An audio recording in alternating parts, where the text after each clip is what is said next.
Olá a todos e bem-vindos ao canal do YouTube Mecânica Esportiva. Aqui é o Nicolas.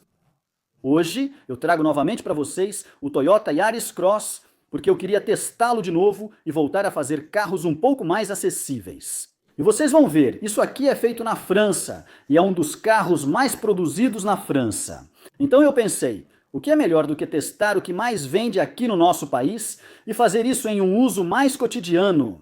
Muitas vezes testamos esses carros em eventos de imprensa, então temos apenas meio-dia ou um dia para testá-los. Mas aí eu pensei, vou pegar o carro de novo para a vida real do dia a dia, com estrada, consumo, vou até fazer compras com ele. Aliás, é logo depois dessa gravação, já faz alguns dias que estou com esse carro, e isso me permite falar melhor sobre ele para vocês. E na conclusão, justamente, vamos ver todos os pontos positivos e outros dessa carro. Então vou apresentar rapidamente para vocês as características dele. Já tínhamos visto, vou mostrar de novo o interior e depois testar, principalmente para ver o consumo desse carro. Agradeço novamente a todos que se inscrevem, deixam likes e comentários. Isso é muito importante para mim. E um enorme obrigado à comunidade que me apoia, que assina o canal todo mês.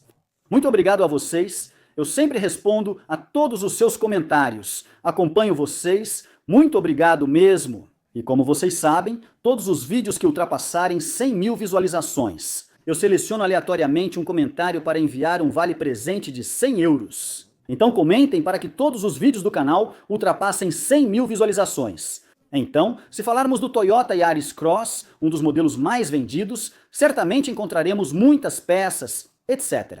Então, mesmo por isso, é uma coisa boa. O fato de eles terem muitos carros no mercado também traz vantagens. Isso permite que a gente conheça um pouco mais sobre a confiabilidade e outras coisas. E a vantagem da Toyota é que realmente a Toyota é bastante conhecida pela confiabilidade. Eu pego muitos táxis, veículo de transporte com motorista e outros, praticamente todos rodam de Toyota ou Lexus, né? Tem cada vez mais carros elétricos chegando, a Toyota também vai lançar o novo BZ4X e assim por diante.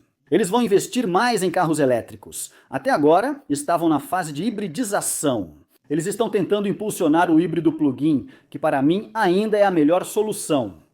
Mas no meu cotidiano, os carros elétricos são ótimos e os híbridos plug-in também podem ser uma grande vantagem. Não hesite em me dizer nos comentários o que você acha. E Yaris Cross não está disponível como híbrido plug-in, é apenas híbrido convencional. A gente pode escolher entre um motor de 116 cavalos ou o motor de 130 cavalos, como o que eu tenho hoje.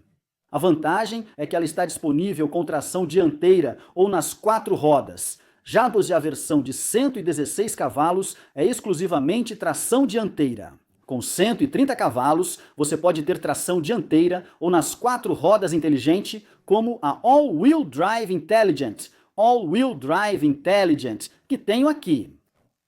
Também com 130 cavalos. O que significa 116 ou 130 cavalos? Que temos um pouco mais de torque. Temos 141 Nm nas versões de 116, 1185 nessas versões aqui, e de 0 a 100 em 11 segundos. 2 nos 116 cavalos, 10 segundos e 7 nos 130 cavalos.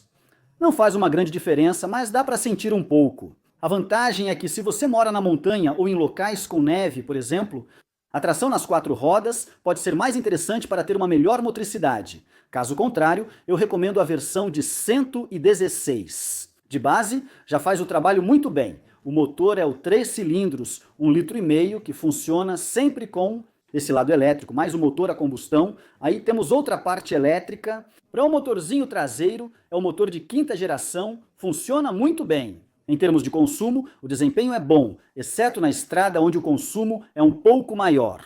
Então, como carro para o dia a dia, eu realmente recomendo para todo mundo. Para alguém, por outro lado, que pega muita estrada, eu recomendaria mais um Corolla ou algo desse tipo. Mais aerodinâmico, mais baixo e consome menos. A gente tem em várias versões, tem a Design, a Gazoo Racing Sport e a Premiere, as versões Gazoo Racing Sport. Uma suspensão mais firme e barras mais rígidas permitem um carro mais dinâmico. Porém, isso não é necessariamente desejado em um Yaris Cross. Eu confesso que prefiro priorizar o conforto com esse tipo de carro e nessa versão Premiere, para mim, ela é muito agradável. Vou mostrar de novo o interior para vocês, mas ao dirigir é bem legal, é um carro que parece bem leve na sensação. Ela pesa entre 1.650 e 1.800 quilos. Esta é a mais pesada por ter tração nas 4 rodas, mas os 1.800 quilos não parecem tanto assim.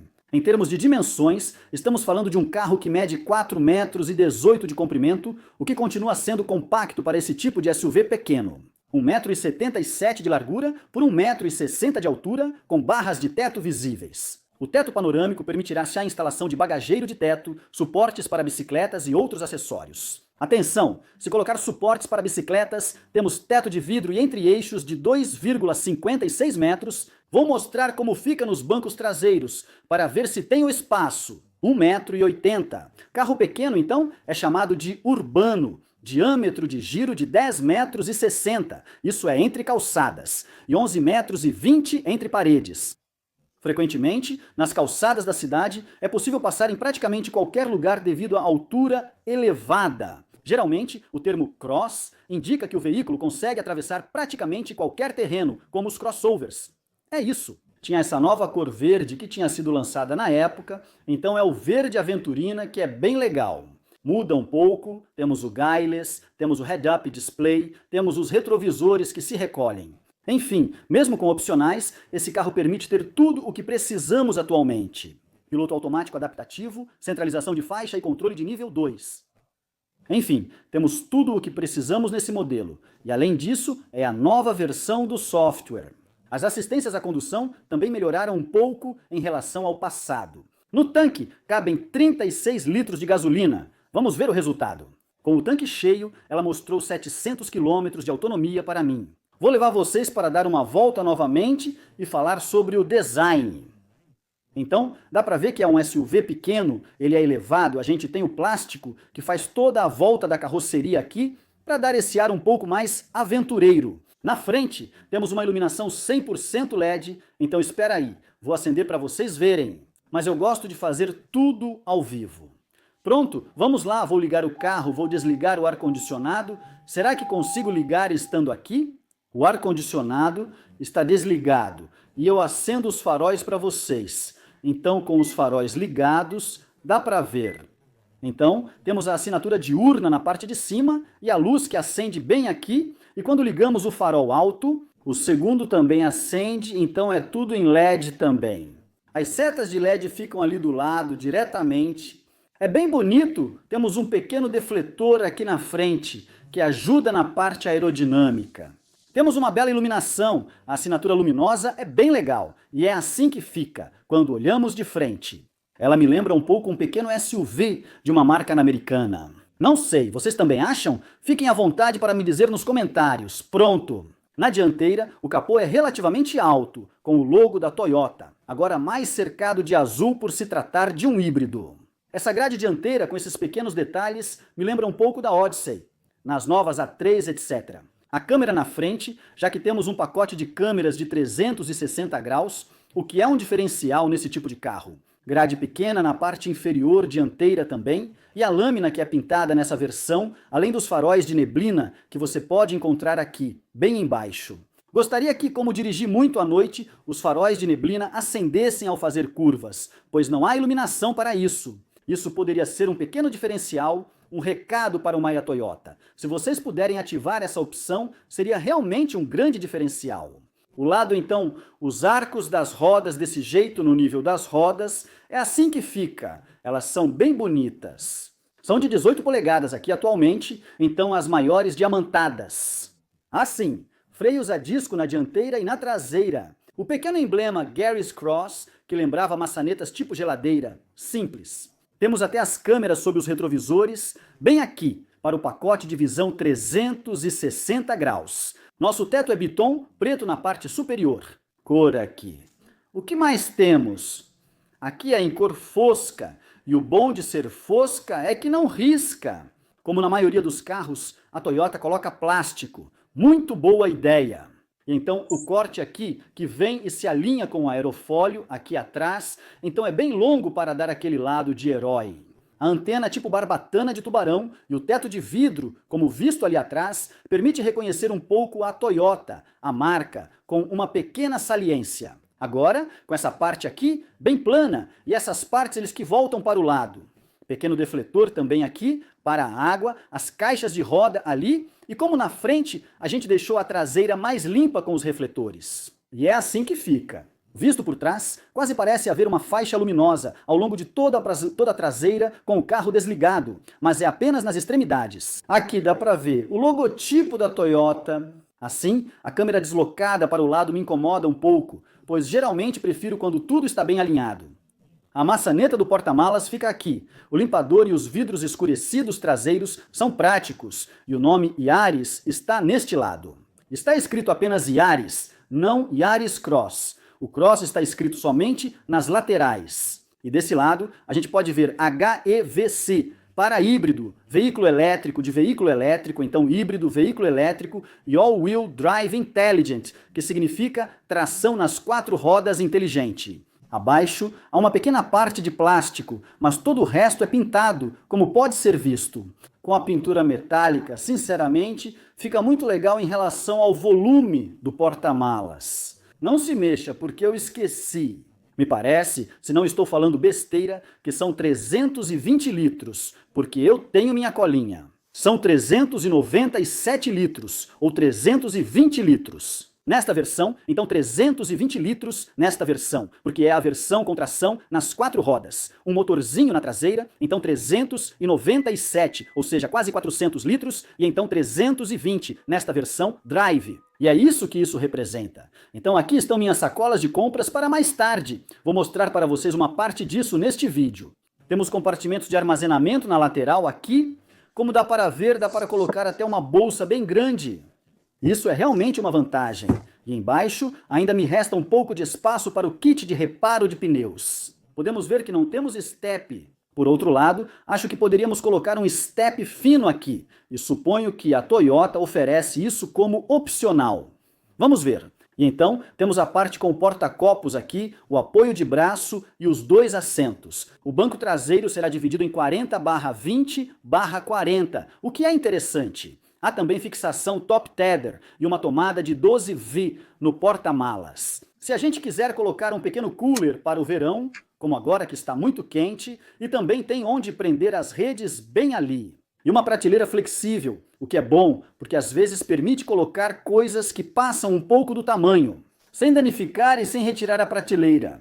Por exemplo, se eu tiver algo maior, vai ficar assim na prateleira traseira, permitindo aproveitar melhor o espaço do porta-malas. Olha só, tem outra passando ali. Yaris Cross é um dos carros mais vendidos na França. Pronto, eu conheço vocês. É mais difícil filmar desse jeito. Vocês veem que o Nico cabe em 320 litros. Esse espaço está bom, mesmo que fechasse, ainda seria bem prático, então está ótimo. Pronto, agora saímos. Eu vou colocar o tripé de volta para vocês, para os bancos de trás. Então, sobre os bancos traseiros, vamos lá, vou abrir.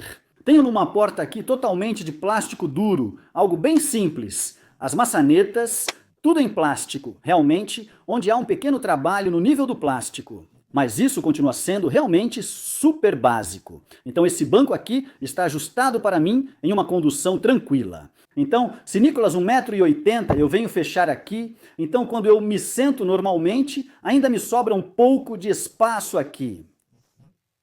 Aqui me coloquei um pouco mais para trás, para ter mais condução e relaxamento, sabe? Eu tenho espaço, por outro lado, para os pés, porque os bancos estão montados em trilhos que são um pouco elevados. Então, embaixo do banco, consigo passar os pés com facilidade e está tudo certo em relação aos bancos. Por outro lado, parece que há um suporte incrível. Temos 2 bolsos grandes na parte de trás e na altura da cabeça ainda me resta um pouco de espaço. Por outro lado, de fato, eu acabo encostando nessa parte aqui, nas extremidades, assim que viro um pouco a cabeça. Bom, depois, se você for realmente alto, isso vai permitir que você se apoie assim, com a cabeça apoiada atrás. E aí, para dormir, é bom. Depois, geralmente, pessoas com 1,80 m já têm seu próprio carro na maioria das vezes. Geralmente, é porque já somos mais velhos, embora os jovens de hoje em dia realmente se alimentem muito bem. E eu tenho a impressão de que todos eles são gigantes. Aqui eu estou bem sentado, o assento vai até a parte de trás das minhas pernas, tenho um bom apoio, está ótimo. E eu também posso abrir essa parte do teto de vidro dessa forma, manualmente. Confesso que aqui fica muito mais claro e agradável. Por outro lado, durante este teste, vocês verão que vai fazer mais de 33 graus. Confesso que fiquei feliz de ter as cortinas. Comparado a alguns carros onde não tem nenhuma, fiquei satisfeito que elas estavam ali. Então, essa parte central aqui, eu puxo normalmente, o que me permite ter um apoio de braço central, né, tudo em plástico, algo bem básico. Se forem apenas 4 pessoas, em uma viagem longa, pode ser vantajoso ter um apoio de braço nessa posição. Depois, por outro lado, eu admito que a gente fica bem apertado quando o apoio de braço está ali, mas ainda assim dá para descansar ali. O terceiro cinto, muito bom da parte da Toyota, ele fica diretamente no banco, isso é bem raro nesse tipo de carro. Bom, aqui, para passar para o assento do meio, tem que girar bem os pés. E aqui então, eu venho me sentar com o meu 1,80 m de altura e o teto panorâmico. Por outro lado, minha cabeça realmente encosta aqui, na altura dos pés. O 44 quase passaria. Tem um pequeno túnel central, então coloco meus pés em cima dele, mas ficam bem virados para fora, pois não consigo colocá-los para frente. O encosto é bastante firme, o assento aqui é mais macio. Mas, quando eu venho me sentar mais para o fundo, tem uma parte bem dura na espuma. Então eu vou sentir um pouco isso na região do quadril. E tem os cintos de segurança, por outro lado, aqui dos lados eu até tenho espaço, mas com 1,80 m, eu não recomendo muito esse lugar, a gente vai ficar melhor nas laterais mesmo. Mas, para uma criança, para fazer um trajeto curto, vai dar tranquilo. Ou para quebrar um galho, até para ir para a escola, você pode levar as crianças para a escola. Assim, temos as fixações I, S, O, F e X nesses 2 bancos aqui, e não na frente, então nada de assento de bebê. E se eu levar vocês para dentro comigo? Visto daqui, é assim que fica com esse teto panorâmico grande. Então assim, isso permite que vocês me vejam muito, muito bem. Infelizmente, não temos ventilação na parte de trás, é realmente só para a frente, então ar-condicionado só na frente, mas ainda assim é dual zone. E esse é o ponto de vista que a gente tem. Isso realmente se parece com um Toyota dos modernos, com uma tela grande, mais uma tela totalmente digital atrás, no painel, para mostrar um pouco as portas. Eu tinha parado aqui, então uma pequena rezinha. Percebi que o design é arredondado, é o que alarga bem o carro. Acho bem estiloso. Desse lado temos a tampa do combustível. Vamos lá, vou entrar direto. Então as portas aqui, a gente encontra o mesmo, plásticos duros. Aqui também são plásticos duros, mas só revestidos por um tipo de tecido leve. Aqui algo sempre bem básico. Nas portas também só há plástico. E a maçaneta aqui que eu gosto, isso é algo trabalhado, enquanto outras marcas têm só uma pequena maçaneta. Vamos procurar a porta dele. Aqui dá para colocar uma garrafa de 1,5 litro, um diferencial. Som JBL, então alto-falante aqui também e ali em cima. Olha só como fica quando está fechado, controle do retrovisor aqui e os vidros diretamente nesse local. Podemos escolher se queremos recolher os retrovisores ou não com esses botões aqui, inclusive automaticamente. Assim que o carro é trancado, isso é ativado depois, a gente confirma isso. Vou, por exemplo, aqui no ajuste, então pronto, no carro, pronto, ok. Ele está pronto para ligar. Então, tela 100% digital. Desse lado aqui, você já pode ver minha média bem aqui. Podemos mudar um pouco as informações. Aqui posso mudar o menu para frente, para o lado. Por exemplo, ver a bateria, ter mostradores um pouco diferentes ou informações um pouco diferentes também. Eu gosto de deixar, por exemplo, assim desse jeito, meu consumo do lado. Ou ver o tempo decorrido na condução elétrica, ou, por exemplo, às vezes ver um pouco o nível de bateria que ainda tenho. No volante, isso a gente já conhece na Toyota Max para te dar uma visão melhor. Volante todo redondo me agrada, sem partes achatadas ou formatos estranhos. Ter um volante redondo é realmente um ponto positivo, na minha opinião.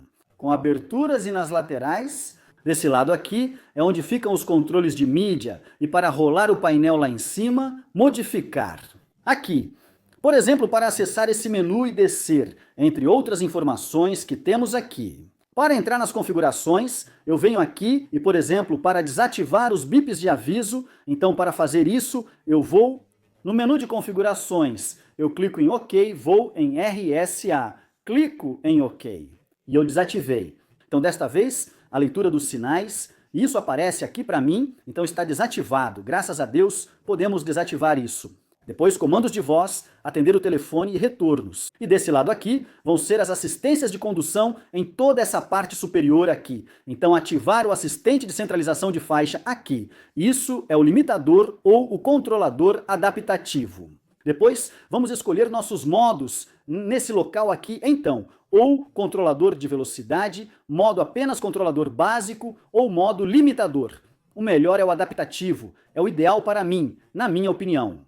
Depois, você pode escolher os modos e a distância que te separa do veículo à sua frente, selecionando-os. Aqui é para o rádio, seja Bluetooth ou outro, e para trocar de música. Isso é para mais rápido, menos rápido. Ao ativar as assistências de condução e cancelar para voltar direto, ou ao tocar no pedal do freio, as assistências de condução são canceladas. Em seguida, uma grande tela sensível ao toque. Podemos ver as configurações, o carro, o histórico, informações das viagens, como os consumos, fluxos de energia e outros. Se você quiser ver o telefone, se você o conectou via Bluetooth, a música aqui, então ativar o áudio, selecionamos uma fonte de áudio, por exemplo a FIT, pronto, e podemos ouvir música. Temos o sistema de posicionamento global aqui também desse jeito. E se você quiser o sistema de posicionamento global, sua assinatura expirou. Que pena, eu não sabia. Então é só assinar se você quiser ter o mapa sistema de posicionamento global de novo, mas sinceramente não vale a pena assinar. Você tem o Google Maps, o Waze ou o Mapas no seu celular, sinceramente, isso já é mais do que suficiente. O sistema de posicionamento global do carro, para mim, em 2025 não serve para nada. Todos têm smartphone, a menos que você não tenha um. E eu acho que hoje em dia, alguém que compra esse tipo de carro e não tem um smartphone, isso é bem raro. Um belo head-up display que eu acho realmente muito prático. Vocês não conseguem ver nada, pois está de dia ou a taxa de atualização impede a visualização. Mas aqui tem um pequeno contorno e outras coisas junto com a velocidade. Aqui depois encontramos algumas partes um pouco acolchoadas aqui, uma pequena baguete para a decoração, um pouco acolchoado também aqui. Desse lado, temos o ar-condicionado Dual Zone, que podemos ligar. Os bancos aquecidos, sim, senhoras e senhores, bancos aquecidos para as duas pessoas. Temos até um assistente de descida, caso precise, se formos fazer off-road desse lado. Duas portas USB e carregamento por indução. Então, eu prefiro colocar meu telefone para carregar com fio, ou seja, com o cabo diretamente. Esquenta menos e é mais rápido devido ao carregamento rápido via USB-C. A gente pode ter Android Auto e CarPlay sem fio, mas eu prefiro fazer com fio. Depois, a caixa de câmbio aqui é muito simples. Então, para manobrar, você pisa no freio e puxa a pequena alavanca que fica atrás. Então, aqui estou no estacionamento, posso passar para o marcha ré. Ré, que vai ativar diretamente as câmeras aqui para mim. 360. Pronto. Então, não sei por quê.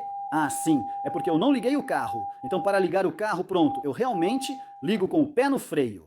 Agora ela está ligada e eu posso colocar em marcha a ré. Não coloquei o cinto de segurança, por isso ela está insatisfeita? Então, Pepeta, pronto, sistema híbrido desligado, ok, pressione o pedal do freio e ligue o carro. Sim, eu não tinha ligado direito, aceito. Pronto, agora dar ré. Então, câmera de ré. Ao mudar para o modo frontal, você tem uma visão panorâmica de grande angular. A placa de licença que você está vendo é um diferencial, pois me permite escolher os ângulos desejados. Depois, o modo B, então estacionamento lá em cima, ré aqui, então ele ativa a cor aqui diretamente, depois o neutro que fica verde e o drive em azul bem aqui. O modo B é para fazer regeneração durante a descida. Falo sobre isso neste vídeo, poderemos testar. O carro possui assistente de estacionamento para estacionar sozinho e 3 modos de condução diferentes. Então, o que eu gosto é que a animação é muito rápida, muito bonita e muito estilosa. Então temos o modo normal, Power, que basicamente é o modo esportivo e o modo econômico. Bem aqui, eu coloco o ostulote, mas o azul eu deixo no modo normal quase o tempo todo. É mais prático, temos o modo veículo elétrico para rodar 100% elétrico. Se ainda tivermos bateria suficiente, pode ser bem interessante. E depois, podemos escolher aqui o push. Para ficar no modo normal, eu viro para a esquerda para passar para o modo neve, viro para a direita para passar para o modo trilha. Para fazer off-road, o ideal é deixar no modo normal. Então, a gente tem uma informação bem pequena no painel. Olha, está escrito trilha, neve, normal. Isso desaparece, então tem que prestar bastante atenção. À esquerda, neve, que está no canto superior direito. Eu viro para a direita, aparece no canto inferior esquerdo. É um pouco estranho. E o modo normal não mostra nada. O automático aqui, que é bem prático para a cidade. O freio de mão é na ponta do dedo. Há 2 porta-copos e uma garrafa de água.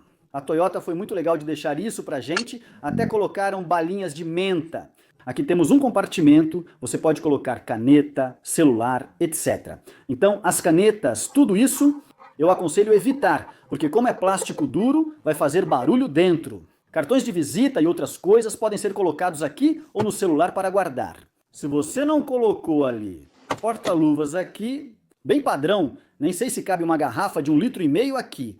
E os bancos, já que não os mostrei para vocês, então é uma mistura de tecido e couro sintético nessa parte aqui. Uma imitação assim, eles são bem confortáveis, têm um bom apoio. A gente pode ver aqui que tem as abas laterais e até mesmo na parte do assento, é bem fundo, o que garante um bom apoio nessa versão. Na parte de cima, então, temos o teto panorâmico grande, com as cortinas que eu puxo desse jeito, dá para ver. Ele é um pouco escurecido com películas, mesmo assim, mas é bom ter a cortina. Desse lado aqui, LED que ilumina diretamente para a iluminação, o botão SOS em caso de acidente. Para ajustar a iluminação, quando abrimos as portas, neste local o espelho não tem iluminação. Por outro lado, podemos ver desse jeito e podemos ver que ele nem tem porta-cartão. E eu nunca tinha reparado nisso. A Toyota economizou ao não incluir iluminação e porta-cartão. Um pequeno porta-cartão, isso é prático para pedágio e outras coisas, mesmo com o pedágio automático. Aqui fica o microfone para falar ao telefone via Bluetooth. Dá para ver que tem até outro para o passageiro, caso vocês conversem. O retrovisor, ele escurece automaticamente com eletrocromia à noite, então você não precisa ficar mexendo naquele botãozinho. Hoje em dia. E pronto, normalmente falamos de tudo sobre o interior desse carro. Agora só falta testar na estrada e ver como ela se sai em termos de consumo no uso misto. Vamos lá, está na hora. Vou levar vocês comigo. Amigos, aqui estou eu então a bordo, desta vez, deste Yaris Cross AWB inteligente. 130 cavalos, tração nas 4 rodas, inteligente. Só quando a gente precisa, o que eu vou fazer é reiniciar agora mesmo. Apagar os dados aqui, as informações da viagem, o histórico, apagar os dados. Eu volto para 0 litros e a gente recomeça. Está muito, muito quente hoje, 31 graus. Estou aqui, debaixo do sol, o carro ficou no sol a noite toda. Liguei o ar-condicionado para ficar confortavelmente instalado no meu carro. Vou colocar 21,5, como de costume, porque 21,5... acho que é o ideal, então vou sair no modo totalmente elétrico. Mesmo com o carro ligado, ainda restava bastante bateria. É importante saber que a vantagem, como temos híbridos grandes, é que podemos até usar o ar-condicionado, etc. Mesmo parado, geralmente. Pronto, seta. Eu, óbvio, desativei meu bip do aviso sonoro, etc. Porque assim é muito mais confortável. O carro acabou de ligar, por exemplo, só o motor liga, dá para ouvir um pouco, aí eu freio e ele desliga imediatamente. Enfim, é um carro híbrido de verdade. Está muito quente hoje, vamos ver como vai ser. Em todas as condições. Aqui eu não conectei meu CarPlay USB e pronto, está tudo certo, estou com o meu caderno. Uau, uau, uau, uau, uau, uau, uau. A música é desse lado aqui, ou então assim com a rodinha que a gente gira. Vou confessar para vocês que eu gosto da rodinha, que a gente gira. Vou voltar para o drive, cuidado para não descer tudo. É o modo B que a gente usa com os Toyota só nas grandes descidas de montanha e tal. Com a bateria totalmente recarregada, é possível usar o freio motor. Pronto, vou acelerar de novo aqui. o motor então religa em certas situações. Aí, e pronto, vamos lá. Eu admito que está um pouco quente com isso. Posso tirar? Ah, não, infelizmente. Ou ele está realmente fechado bem no meio, ou não está fechado. Então, para ser sincero com você, ainda se ouve bastante o funcionamento do motor. Quando estamos subindo em linha reta, continua normal. E é verdade que na subida faz um pouco mais de barulho do que alguns carros. Podemos trocar as marchas mais cedo. O carro, ele otimiza o consumo e ao mesmo tempo trabalha com a energia elétrica, além do consumo. Estar um pouco mais alto às vezes consome menos gasolina, pois força menos, injeta menos, mas faz o motor girar mais rápido. De qualquer forma, em termos de consumo, a Toyota é conhecida por ser excelente. Agora eu vou rodar 40 km e vou ficar com esse carro por vários dias. Farei um resumo interessante para vocês sobre um uso mais prolongado do que o habitual, o que me permitirá fornecer estatísticas reais de consumo e realmente sobre o uso diário com esse carro. No final deste vídeo, eu vou passar para vocês todos os consumos. Aqui é a mesma coisa, voltei para o modo elétrico e vou parar aqui. Para ser sincero, normalmente, tem o Auto Hold aqui, que permite soltar o freio. Isso é realmente confortável. Recomendo o botão Hold para a maioria de vocês, pois assim fico mais relaxado. Falando a verdade, às 3 da tarde com 31 graus, o sol está muito forte e alto. Eu admito que esquenta bastante mesmo assim. Talvez eu gostaria que essa parte fosse um pouco mais sombreada, para me permitir sentir um pouco menos de calor. E agora, como coloquei a câmera aqui, então, já que esse fogo está demorando, vou mudar a câmera de lugar. Pronto, estou fazendo tudo ao vivo para vocês, hein, pessoal? Pronto, nada disso estava planejado. Pronto. Ainda conseguimos ver assim? Certo, isso me permitirá fechar por aqui. E depois, se eu perceber um pouco menos de calor na cabine, posso fechar os dois, justamente que são manuais, é bem rápido. Por outro lado, é verdade que na estrada seria mais prático ter um botãozinho aqui, mas é isso. Depois, geralmente, a gente fecha, sente direto quando está parado. Deixei aberto para testar simultaneamente, permitindo-me fazer o melhor resumo posteriormente para informá-los sobre o funcionamento. Ainda assim, há um tratamento térmico feito nos vidros. Assim, há uma pequena película ultravioleta que é aplicada diretamente no vidro. Mas, para ser sincero com vocês, ainda fazia um pouco de calor no auge do verão sob o sol forte. Se a direção é bastante agradável, voltei para o modo elétrico. A gente ouve aquele pequeno barulho elétrico até uns 26 km por hora, depois no modo elétrico não tem mais barulho.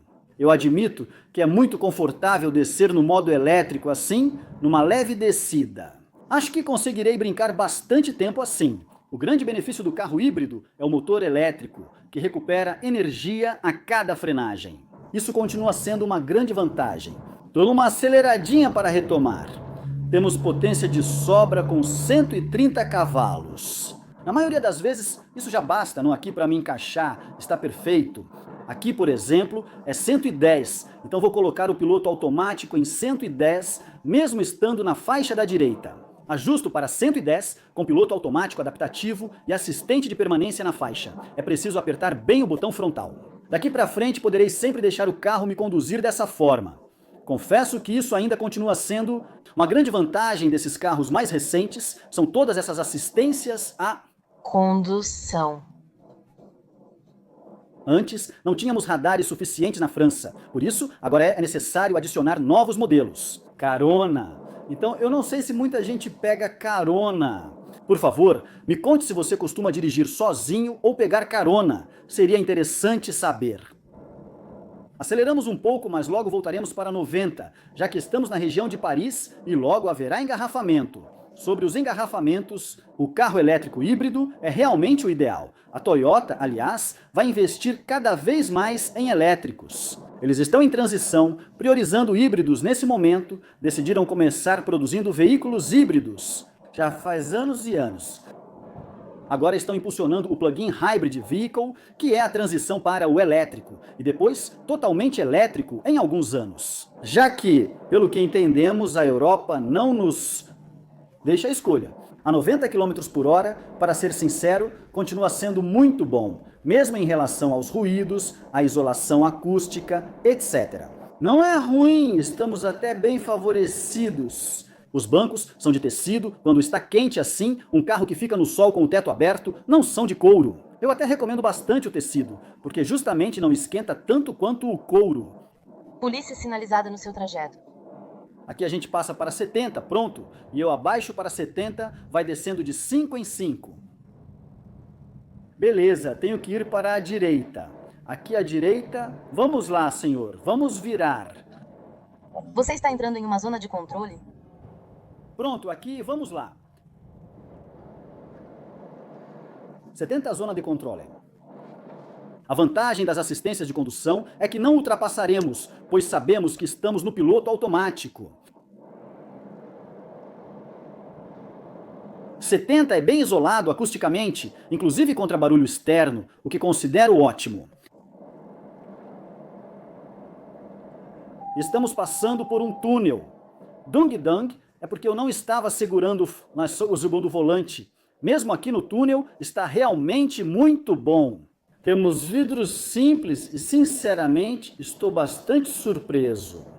Ainda assim, é bem isolado acusticamente. Então, por dentro, é algo muito simples. Você tem essa tela aqui, mas não tem iluminação, ambiente, etc. Como alguns carros um pouco mais sofisticados, temos apenas um pequeno LED nas maçanetas das portas. Para mim, o head-up display é muito importante e uma das opções que realmente vale a pena escolher. É de fato algo a mais, evita que você fique olhando para baixo o tempo todo para o velocímetro. E na verdade, é bem legal. Desde que saímos, estamos com uma média de 3,8 litros, nada mal. Uma zona de controle? Para quem acompanhou no meu Instagram, mecânica esportiva também. Eu estava em Menorca há alguns dias, por 5 dias, eu tinha um Toyota CHR, então maior do que esse, e eu estava com uma média de 3 litros e 7 a cada 100 quilômetros em 5 dias, usando praticamente todos os dias na pequena ilha de Menorca. E eu achei isso muito agradável, sinceramente, foi ótimo. Em termos de consumo, foi ótimo. E o lado híbrido, eu acho que no dia a dia é ótimo. Aqui, por exemplo, estou no modo elétrico, freio, regenero e paro. E meu hold, que me permite não precisar deixar o pé no freio. Vou tentar fazer uma entrada um pouco mais esportiva, ver como fica. Assim que eu passar por aqui, vamos lá. Acelera de novo o suficiente, então temos 130 cavalos. Ele não quer me deixar passar.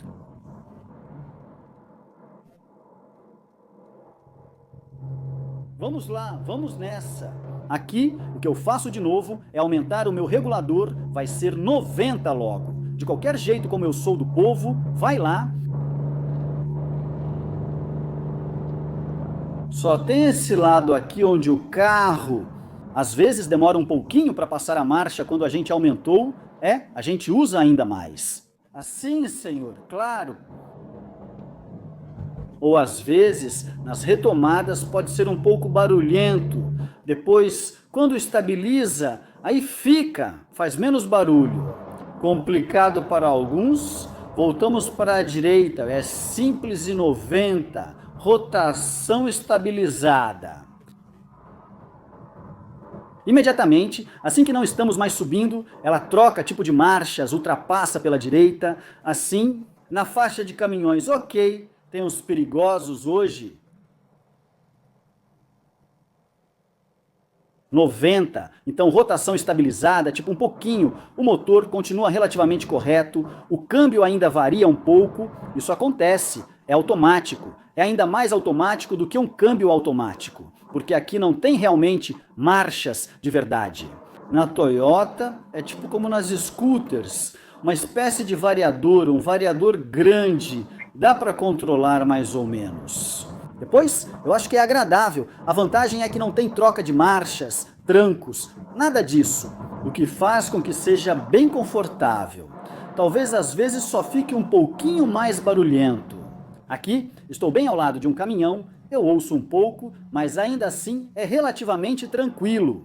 Aumentamos um pouco o consumo por causa das retomadas e tudo mais nessa subida forte, mas isso vai diminuir um pouco, então vamos voltar ao mesmo ponto em que estávamos no início. Então, tudo que sobe, desce, inevitavelmente, e o caminhão que ultrapassa a velocidade máxima. Vou voltar a ficar atrás dele assim que puder, porque eu estou a 90 nas limitações, eu sempre dirijo com meus auxílios na velocidade certa. E depois eu caio em enormes engarrafamentos. Levo 1h15 para percorrer 28 quilômetros. Enfim, mudança de plano devido ao trânsito excessivo. Eu volto pelo outro caminho, vou para Boulogne, para a casa da minha namorada. E assim vou direto para o show no Bois de Boulogne. Isso vai evitar de pegar 3 horas de estrada. Normalmente era para durar 40 minutos, 45 para ir e 40 minutos para voltar. E agora isso virou mais de 3 horas. Estou descendo agora, acabei de recarregar minha bateria totalmente. É aí que o modo B entra em ação. Tem sua importância, já que o modo B vai ligar o motor para fazer o freio motor. Como a bateria está cheia, não dá para recarregar uma bateria cheia. Então, dessa vez o motor liga justamente para fazer o freio motor e desacelerar um pouco o carro para eu não acabar usando as pastilhas de freio. Quando eu acelero de novo, volto para o modo elétrico de qualquer jeito e o motor liga novamente sem consumir combustível. Claro, para poder usar só o freio motor. Então, o motor está funcionando e assim temos o freio motor. Não tem gasolina sendo injetada, é só recuperação de energia. Depois, quando voltamos para o plano, podemos voltar para o modo D, para evitar que o motor fique funcionando o tempo todo. É isso, mas o melhor é usar o modo Drive em todas as condições, até que a bateria esteja cheia. Uma vez que a bateria esteja cheia, podemos passar para o modo B apenas em descidas para continuar tendo a frenagem do motor, que já temos automaticamente com a frenagem elétrica quando estamos no modo Drive e pisamos no freio.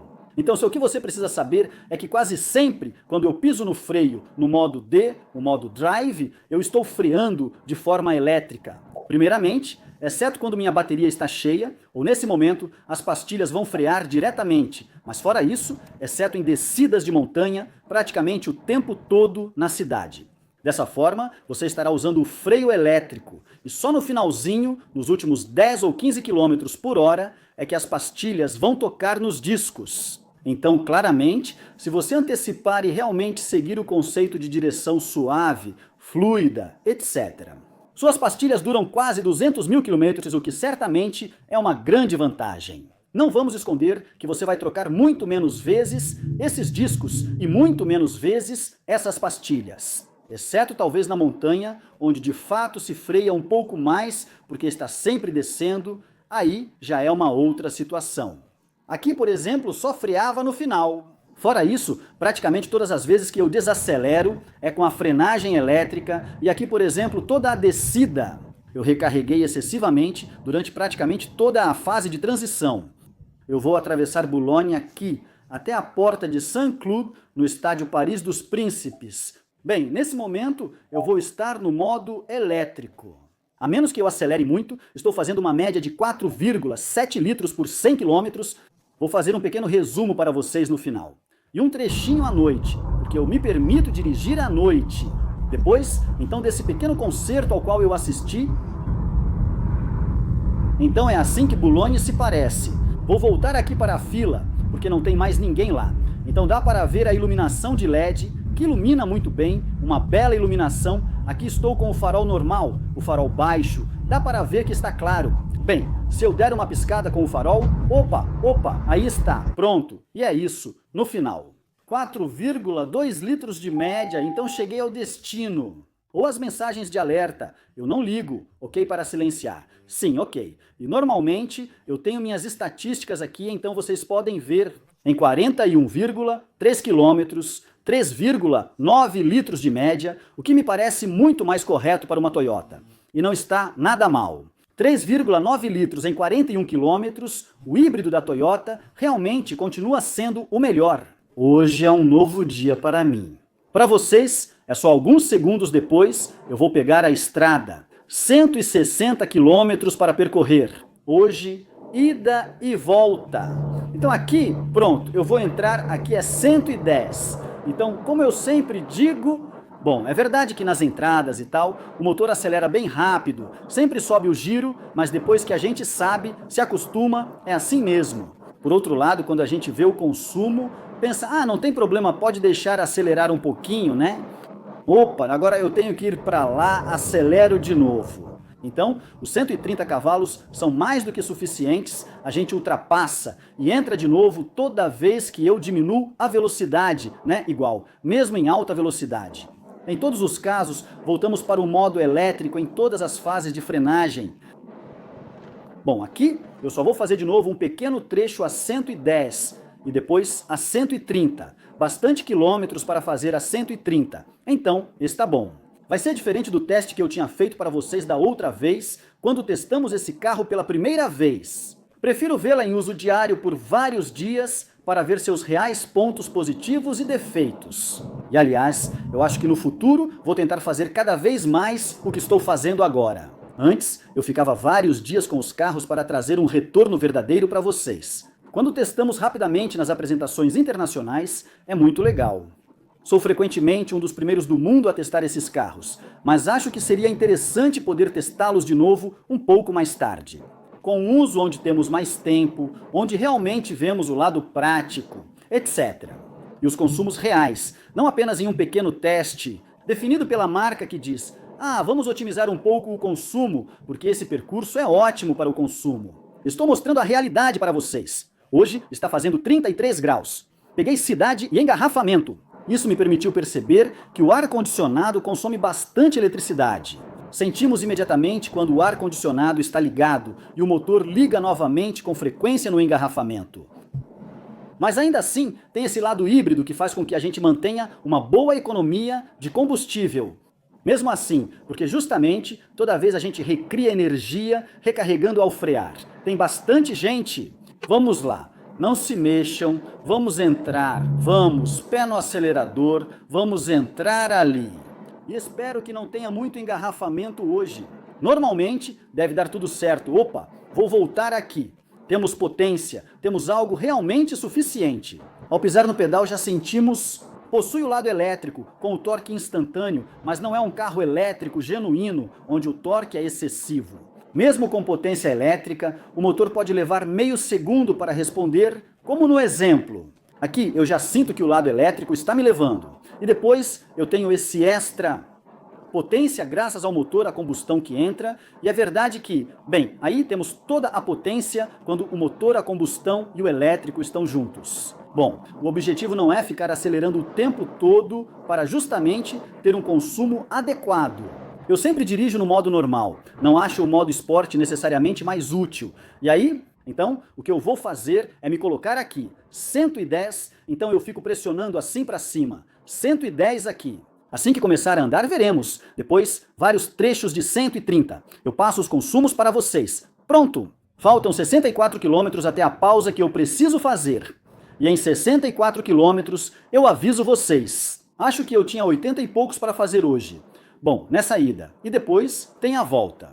Vamos ver como será dessa vez, com uma mistura de cenários, começando na cidade e depois seguindo pela Estrada Nacional. Depois, rodovias a 110 mais rodovias a 130. Agora estou a 110 e estou subindo. Estar em uma velocidade mais alta faz com que o motor não force tanto imediatamente quanto quando estamos em uma aceleração baixa, tendo que acelerar e puxar o carro. Aqui já tem a inércia a 110 km por hora, mas continua aceitável, com um pouco de barulho do vento começando a se aparecer. Eu acelero um pouco. O motor. Para ser sincero, eu não sei qual é a rotação. Espera aí, não se mexa. Se eu colocar no modo esporte, vejo a rotação ali em cima.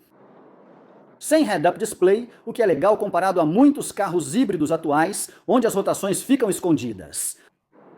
Estou a 2.500 RPM, cerca de 110 km por hora. Então eu estava em uma leve subida. Estabiliza novamente. Estou em terreno plano, a cerca de 2.000 rotações por minuto. O motor, sinceramente, eu quase não ouço. Eu tenho um pouquinho de ruído de rolamento. Os ruídos de rolamento, a impressão é que eles vêm um pouco da traseira e a gente ouve um pouco dentro do carro, mas não é nada demais. Um pouco de barulho de vento lateral no teto, tudo bem? E o fato de estar fechado também, isso isola um pouco mais o lado da cortina. Bom, estou até abaixo de 2.000 giros, aqui a 110 na verdade, dependendo da área. Realmente o lado do variador, isso tem a vantagem de poder variar bastante. Vou acelerar até 130, pé embaixo. Para 110, 130, ele retoma. Aí, de fato, no motor faz mais barulho e eu chego a 130, 130, estamos ultrapassando. Eu subi para 5.000 giros. Agora, aos poucos, está descendo, é que continua, está descendo um pouco. E agora, estabiliza ainda oscila um pouco. Então isso é o que é bem especial, porque a gente não tem esse hábito com uma pista de velocidade. Normalmente, estamos a 130. Se eu estou a 127, estou a 2.000 giros. Se estou a 130, estou a 2.200, por exemplo. Enquanto aqui, justamente, com esse lado do variador, mesmo em linha reta, o carro ele vai oscilar um pouco e fazer com que o giro nunca seja exatamente igual, justamente para gerenciar melhor o consumo, etc. Estou ansioso para ver como vai ser. E então, a próxima saída. Nevers em 43 km, então vou percorrer essa distância a 130 km por hora. Veremos os consumos. Então, isso quer dizer que eu tinha 80 e poucos. Então tenho 50% de rodovias a 130. Eu não falei para vocês o que eu ouvia a 130. 130, um pouco mais de barulho do vento, um pouco mais de barulho de rodagem. O motor continua realmente bem discreto. Só um pouco de barulho do vento vindo do lado. Então, é bem raro que isso venha mais do pilar. Mas é só colocar um pouco de música. O som JBL eu também testei. E na verdade, o som JBL é até bem bom. Bom, então eu volto a falar com vocês em 41 km agora e vou ficar a 130 o tempo todo. Vou poder fazer para vocês o famoso de 0 a 100, conhecido no mundo todo aqui no canal. Pronto, vou alinhar de novo. Vocês estão prontos? 1, 2, 3. E já 25, 35, 38, 45, 50, 60, 70, 80, 90 e 100. Não está ruim. 130 cavalos já é mais do que suficiente. Pronto, não precisamos de mais. Está ótimo, funciona bem. Enfim, 130 cavalos, né? O ideal para o dia a dia, eu acho que entre 130 e 150 é o ideal para todos os dias. Então, acabei de fazer o trajeto até a saída e a média agora ficou em 5,3 litros. Então, dá para ver que temos um aumento na rodovia, porque obviamente na rodovia vai mais rápido, consome mais. O híbrido, bem, é super tranquilo quando há fases de frenagem, mas na rodovia praticamente nunca há nenhuma fase de frenagem.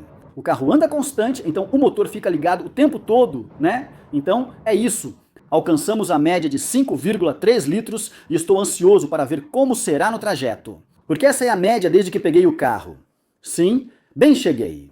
A média voltou para 5,2 litros e pronto, saiu assim. Ele vai me mostrar meu consumo. 5,9 litros. Olha, estou filmando para vocês assim, pronto, focando. 5,9 litros em 78,6 quilômetros. Então, a gente vê que na estrada consome bem mais mesmo. Sabendo que eu fiz algumas acelerações, pequenas retomadas de 0 a 100 e outras, é isso que dá. 5,2 no uso desde o início desse carro. Continuo hoje à noite, faço o retorno e fico com ele mais alguns dias. Farei um pequeno resumo para vocês no final desse teste, mas está sendo bem agradável. Os assistentes de condução são bons. Só reclamaria que o volante frequentemente pergunta: "Ei, você não está me segurando?" Eu tenho o hábito de deixar minhas mãos assim e admito que um volante capacitivo da Toyota seria perfeito. Enfim, olha, talvez eu volte a falar com vocês amanhã, depois de amanhã, não sei quanto a vocês, mas é o fim, para fazer o debriefing e falar dos consumos desse carro com farol alto à noite, no interior.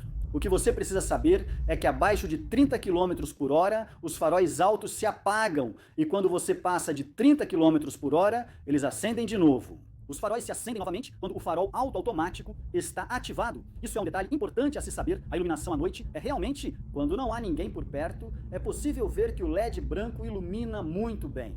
Sinceramente, é muito bom na hora de acender e o acionamento automático faz o trabalho muito bem. E com O trajeto de volta, então, média de 5,5 litros. Lá, eu já esvaziei quase metade do tanque e quando eu saio, pronto, coloco no B, eu tinha esquecido a ignição. Quanto eu consumi nesse trajeto? Na volta, 6 litros, desta vez, no retorno em 78,6 quilômetros. Bom, então, depois de uma semana usando essa Toyota, o que eu acho? É um carro agradável para o dia a dia. O lado híbrido continua sendo uma grande vantagem para a cidade. Sempre gostei disso. O lado híbrido traz mais potência, mais torque e menos consumo. O ponto positivo é que, em cada semáforo, estamos sempre no modo elétrico, eliminando vibrações e barulhos. Estamos falando de um carro que consome bem pouco para esse porte e também para esse peso. E principalmente uma versão com tração nas 4 rodas. Então, tração nas 4 rodas, não o tempo todo, mas quando a gente precisa, ela faz o trabalho muito, muito bem. Quase estou tentado a pegar ela novamente neste inverno para ir à montanha, na neve. Olha, não hesite em me lembrar disso nos comentários. Se você estiver assistindo a este vídeo em novembro ou dezembro, deixa um comentário. Nico, você disse que ia para a montanha. Porque sim, os vídeos continuam rodando por anos, vários de vocês voltam. Há vídeos de até 4 anos atrás. Obrigado novamente por isso. Então, pode ser interessante ver como isso se comporta em condições difíceis. Por favor, me digam se isso interessa a vocês e se há muitas pessoas também que, se vocês vão para a montanha ou fazem viagens longas, isso pode ser interessante. Em relação ao consumo, então podemos ver que é realmente relativamente bom. Eu gosto. Estamos em torno de 5 litros. Se não pegarmos estrada e tivermos uma condução bem suave, vamos facilmente ficar entre 4 e 4,5 litros. Aqui, nesse trajeto misto, eu fiz um pouco mais de 5 litros, entre 5 litros e 5,5 litros. O trajeto em Paris foi misto, com muitos engarrafamentos. O calor estava intenso. Ou seja, o ar-condicionado permaneceu ligado no máximo, pois era necessário resfriar o interior do veículo. Confesso que para mim era um bom carro. O porta-malas é mais que suficiente. Temos espaço, é grande e possui todas as opções necessárias. Então recomendo o Yaris Cross. Com certeza, eu gostaria de experimentar também uma versão sem opcionais. Perguntei à Toyota se eles têm uma versão básica sem opcionais, a versão de entrada. Eu sei que alguns de vocês gostam das versões de entrada, mesmo que cada vez mais pessoas escolham as versões top de linha. Agora, leasing operacional de automóveis, o que permite adicionar um pouco mais de opcionais. Isso custa para você todo mês, às vezes só um pouquinho a mais, porque há um valor de recompra melhor no final. Se te interessar, posso fazer um vídeo sobre como comprar bem seu carro, leasing operacional de automóveis, LDD financiamento, etc. Se curtiu o vídeo, deixe o like, se inscreva no canal e até a próxima. Tchau!